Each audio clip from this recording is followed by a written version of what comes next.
January 17, 1945. The Ardennes Forest, Belgium. ***. The snow fell in silence that morning, thick and deliberate, blanketing the shattered pines and frozen earth where men had died by the thousands just weeks before. The temperature had plummeted to 12 degrees Fahrenheit. Ice crystals formed on the barrels of abandoned German machine guns, half buried in drifts that sparkled under the pale winter sun.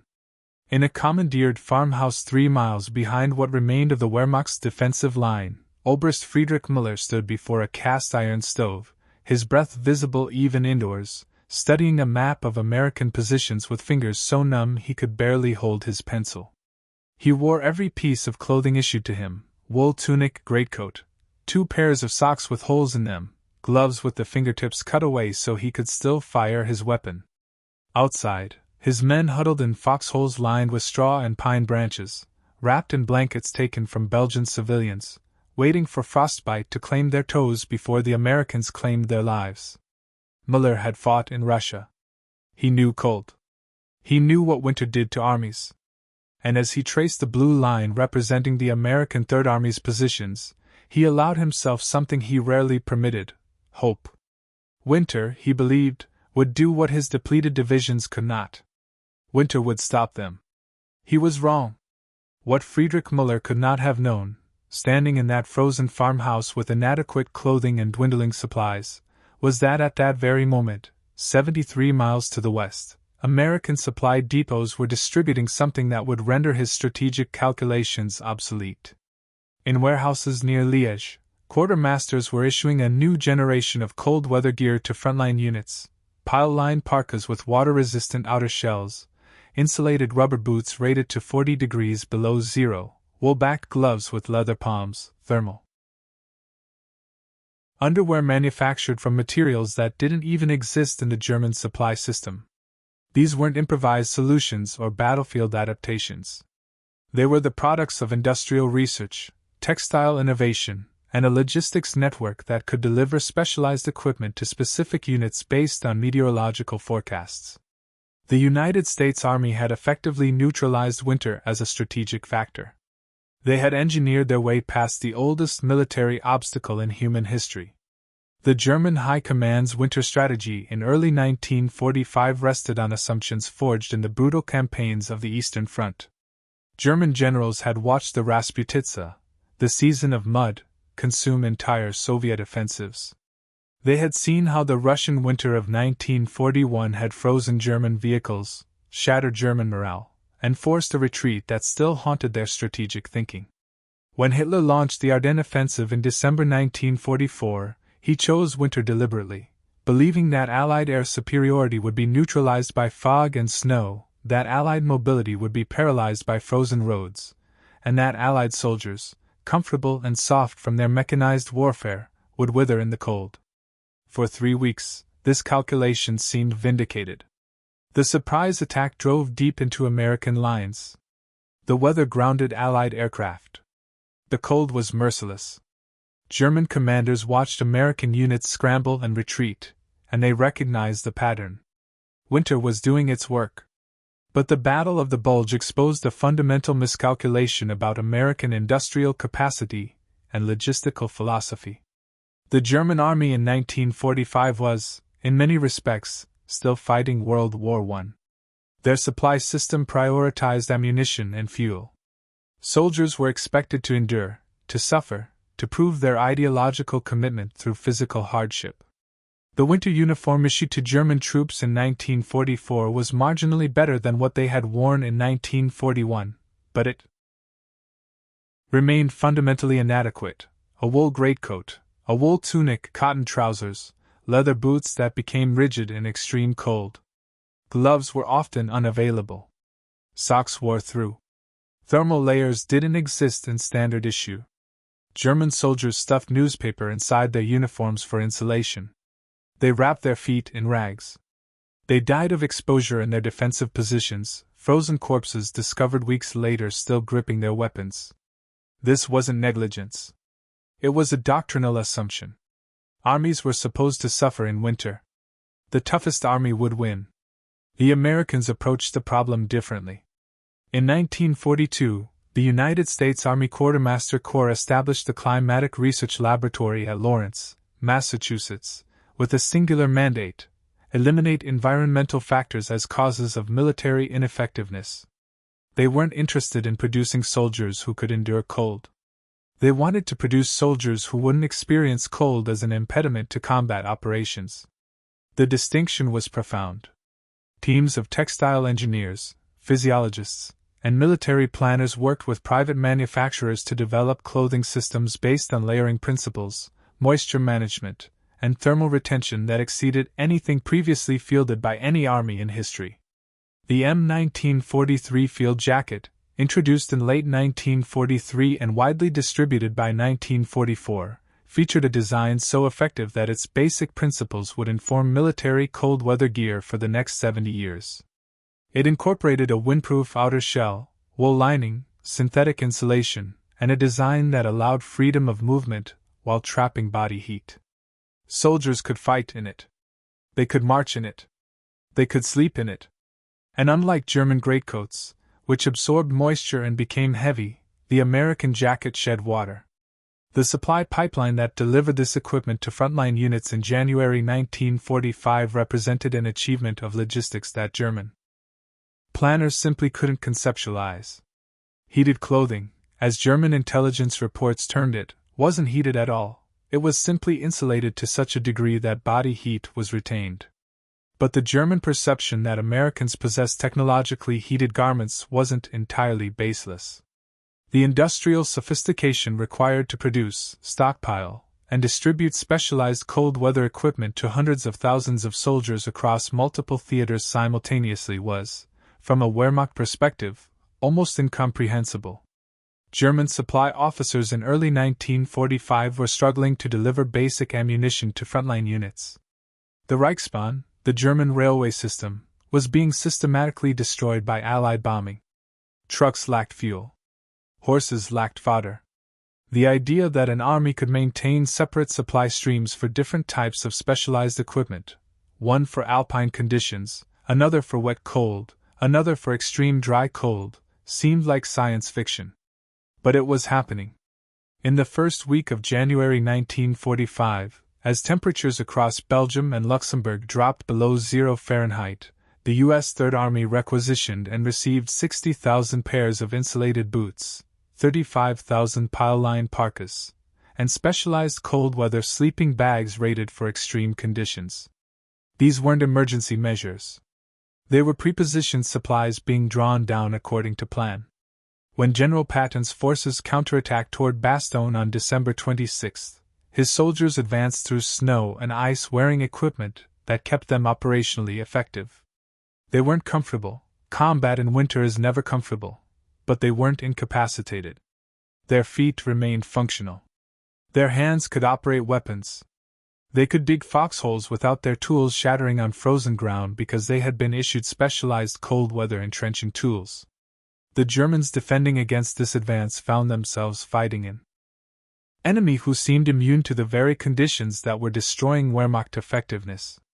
German after-action reports from January 1945 reflect a growing sense of disbelief. A battalion commander in the 2nd Panzer Division wrote that American soldiers attacked in conditions he had ordered his own men to remain in defensive positions, not because of enemy action, but because he considered offensive operations impossible in such cold. A company commander noted with bitter precision that while his men were burning furniture for warmth and suffering epidemic frostbite, captured American prisoners wore clothing so well insulated that they remained defiant and energetic even after hours of exposure during their march to rear areas. These observations weren't merely about comfort. They were about combat effectiveness.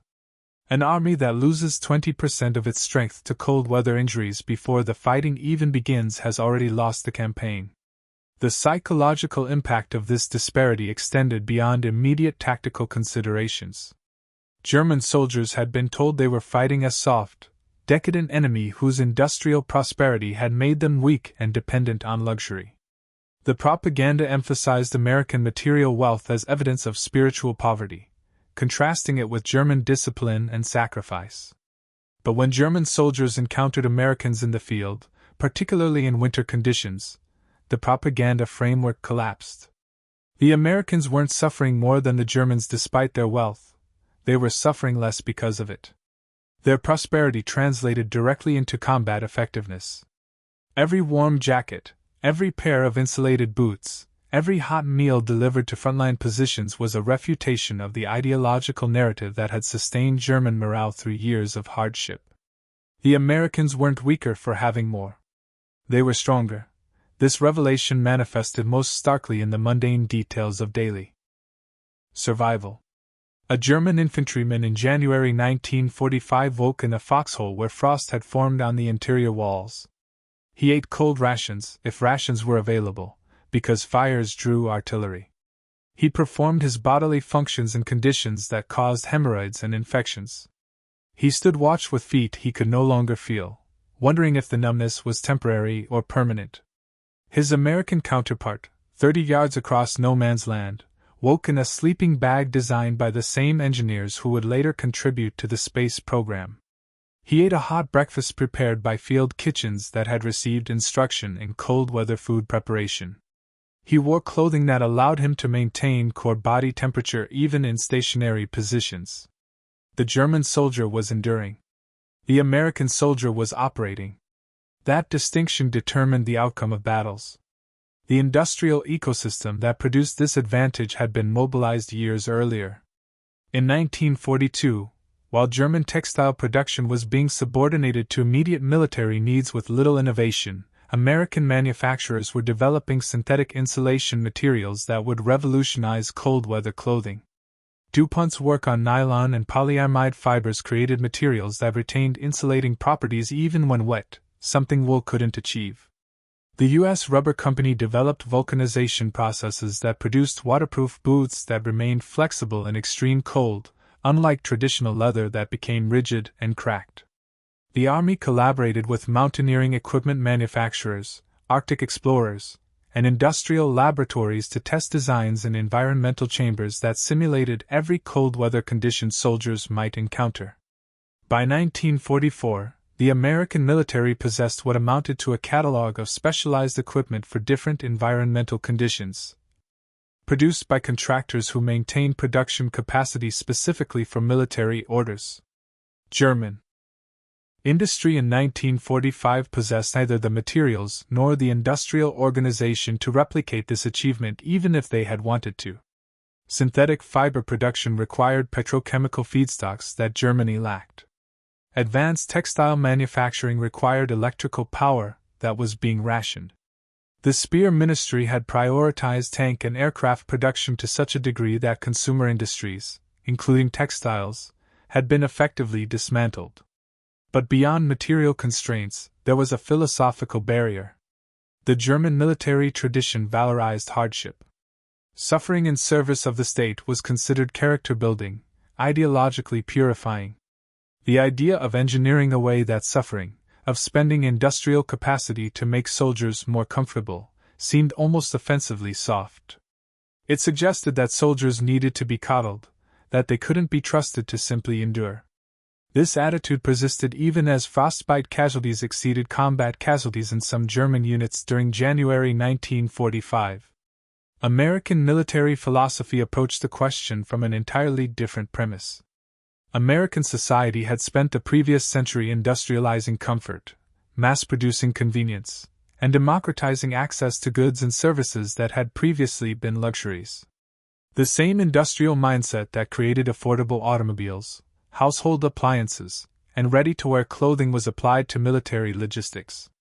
Soldiers weren't expected to suffer when suffering could be prevented through industrial means. This wasn't weakness. It was efficiency.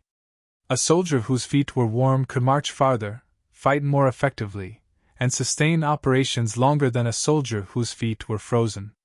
The return on investment, industrial capacity devoted to producing cold weather gear translated into enhanced combat effectiveness, was obvious to American planners in a way it apparently wasn't to their German counterparts.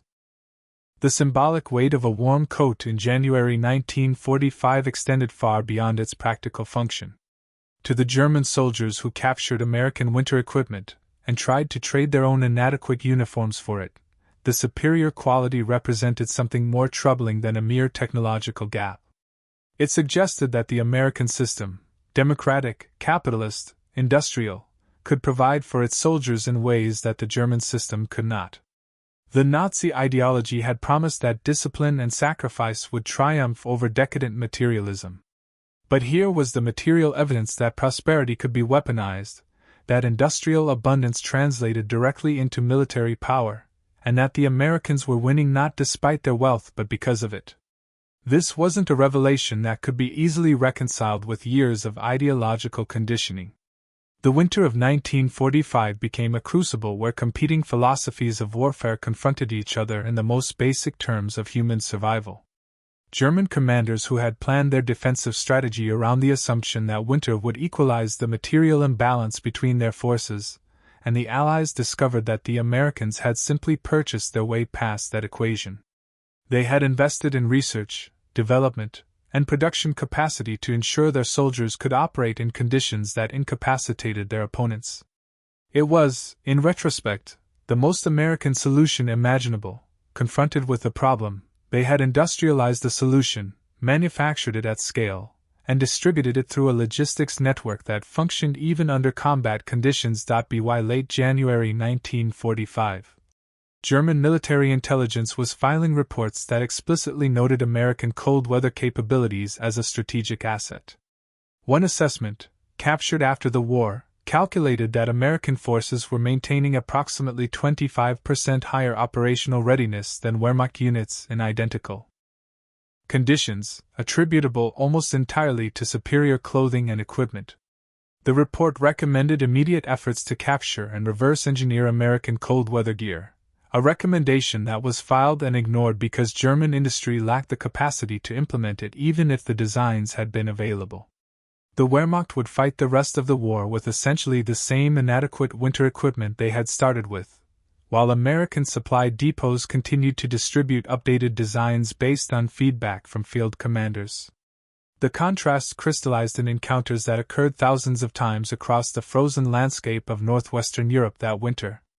A German patrol, moving slowly through deep snow, inadequately clothed and already exhausted from the effort of maintaining body heat, would encounter an American patrol moving with relative ease, insulated boots providing traction on ice, pile-lined parkas cutting the wind, energy reserves preserved by clothing that did the work of retaining warmth. The Germans would engage if they had to, but increasingly they surrendered, particularly as the front collapsed in February and March.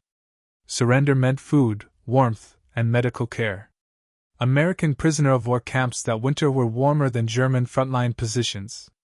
That fact alone told you everything you needed to know about which side was winning the industrial war.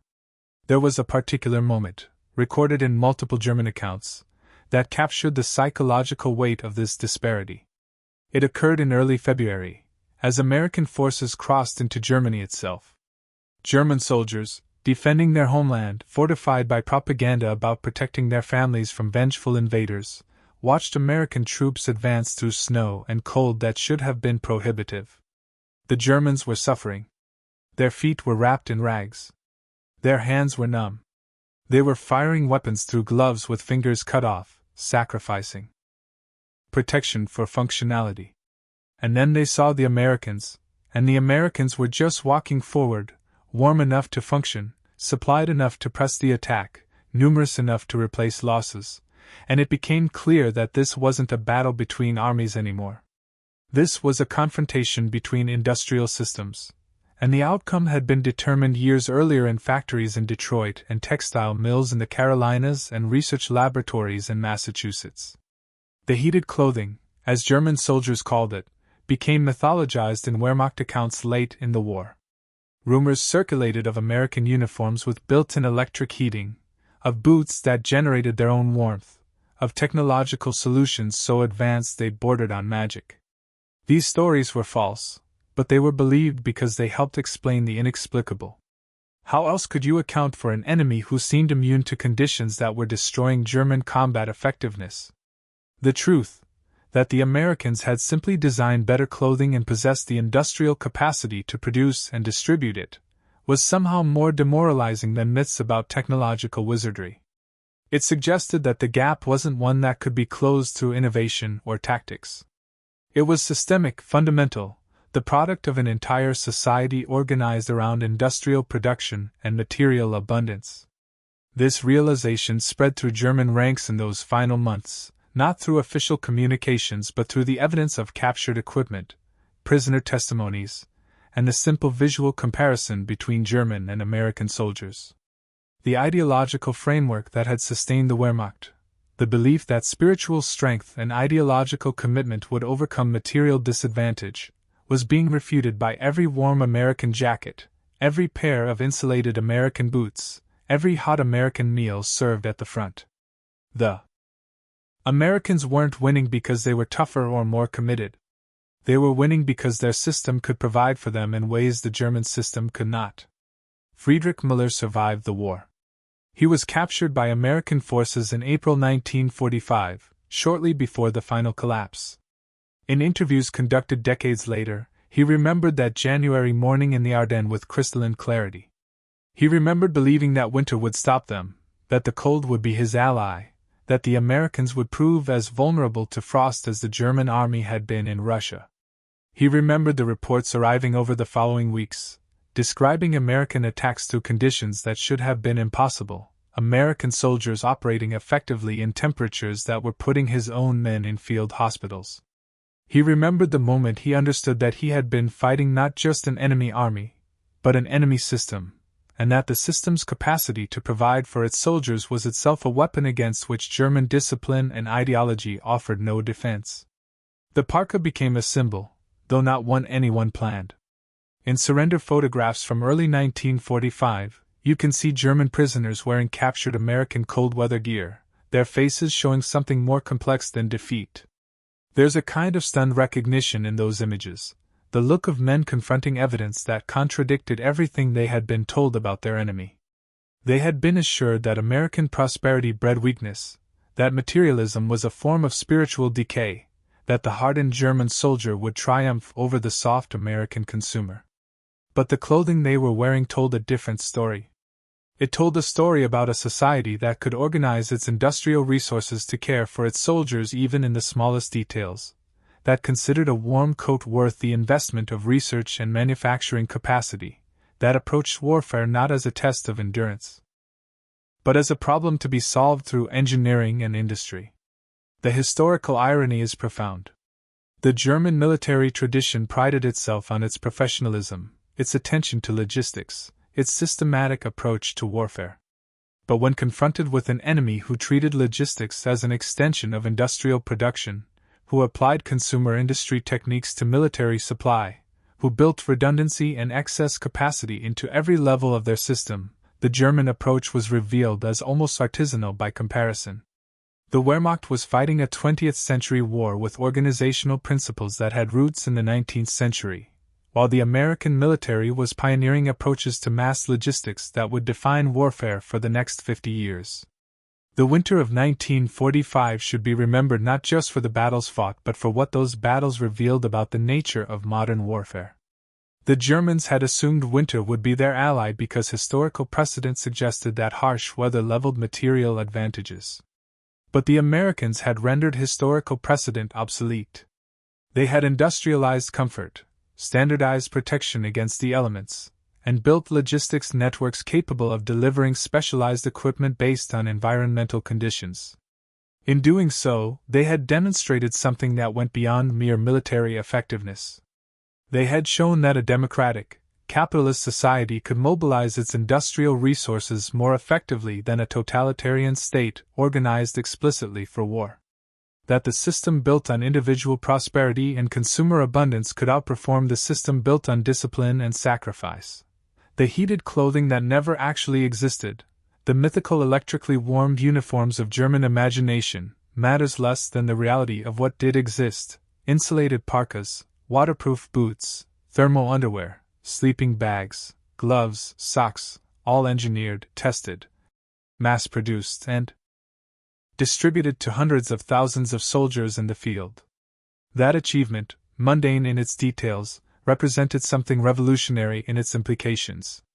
It suggested that warfare in the industrial age would be decided not primarily by tactics or strategy, or even courage, but by the capacity to provide, to supply, to ensure that soldiers at the front had what they needed when they needed it.